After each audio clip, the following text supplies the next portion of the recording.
नमस्कार। पश्चिमी दार्शनिक श्रृंखला में हम आज इलिया संप्रदाय के विषय में बात करेंगे, जिसमें कई महत्वपूर्ण दार्शनिक हुए हैं और उनकी उक्तियां भी काफ़ी प्रसिद्ध हैं। जैसे सबसे पहले हम जेनोफेनीस के विषय में बात करते हैं। जेनोफेनीस स्वतंत्र विचारक और बुद्धिजीवी थे। इनके व्यंग काफी प्रसिद्ध हैं।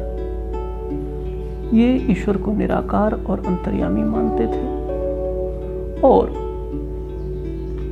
इनका यह कथन बड़ा प्रसिद्ध है कि यदि बैल, घोड़े और शेर के हाथ मनुष्य के तरह से होते और वे अपने हाथों से तस्वीरें बना सकते, तो उनका ईश्वर बैल, घोड़े और शेर के रूप में ही होता। इसके बाद इलियाटिक संप्रदाय के अन्य महत्वपूर्ण दार्शनिक में पार्मेनिडीज को माना जाता है, जिनका समय ईसा पूर्व 5वीं शताब्दी में है। प्लेटो सुकरात के डायलॉग में यह जिक्र करते हैं कि जब पार्मेनिडीज से सुकरात का संवाद हुआ तो उनकी अवस्था 65 वर्ष की थी। पार्मेनिडीज ने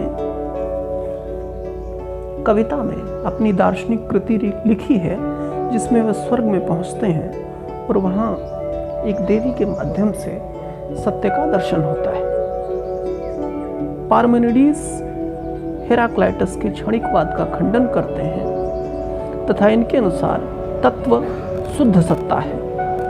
वह एक अद्वितीय, नित्य, अपरिणामी, अविनाशी और कूटस्थ है। गति या परिवर्तन भ्रांति है और यह सिर्फ व्यवहार का मार्ग है। शुद्ध सत्य परमार्थ का मार्ग है। पार्मेनिडीज के ऊपर अपने पूर्ववर्ती जेनोफेनीस के दर्शन का प्रभाव स्पष्ट दृष्टिगोचर होता है, जिसमें जेनोफेनीस कहते हैं कि सब कुछ एक है।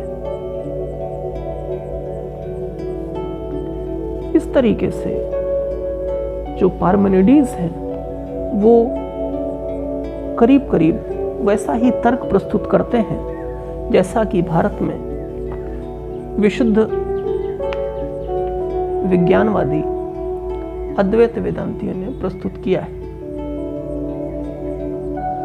गति या परिवर्तन को पार्मेनिडीज सिर्फ भ्रम कहते हैं और वे कहते हैं कि गति असंभव है, क्योंकि गति या परिवर्तन का अर्थ है असत, और असत कैसे सत हुआ यह बतलाया नहीं जा सकता है। यदि सत की परिणति हो तो वह किस रूप में सत होगा। इस तरीके से सत से असत की या असत से सत की उत्पत्ति संभव नहीं। इस प्रकार जो भी परिवर्तन दिखाई पड़ता है वो वस्तुतः भ्रांति है। यह भी सिद्ध होता है कि वस्तुतः इस विश्व की उत्पत्ति नहीं हो सकती है। यह संसार गतिशील और भ्रम मात्र है, इसकी कोई वास्तविक सत्ता नहीं है। इस प्रकार हम पार्मेनिडीज के विचारों पर मायावाद या अजातवाद का प्रभाव देख सकते हैं। जो सत्य है वह अविभाज्य है, उसका कोई खंड नहीं हो सकता है।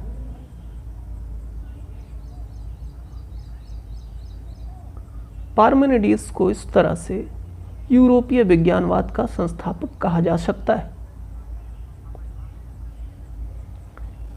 पार्मेनिडीज और हेराक्लाइटस का अद्वैतवाद उस संगमरमर के समान है जिसको हाथ धोने के पात्र या देवता की मूर्ति का रूप दिया जा सकता है। उसका विकास जड़ाद्वैतवाद में भी किया जा सकता है और विज्ञान अद्वैतवाद में भी। यह कथन प्रोफेसर वेबर का है। इस तरीके से हम देखते हैं कि पार्मेनिडीज हेराक्लाइटस के अनित्यत्व के सिद्धांत को पूरी तरह से निरस्त करते हुए नित्य एवं सत्य के विज्ञानवादी सिद्धांत पर जोर देते हैं।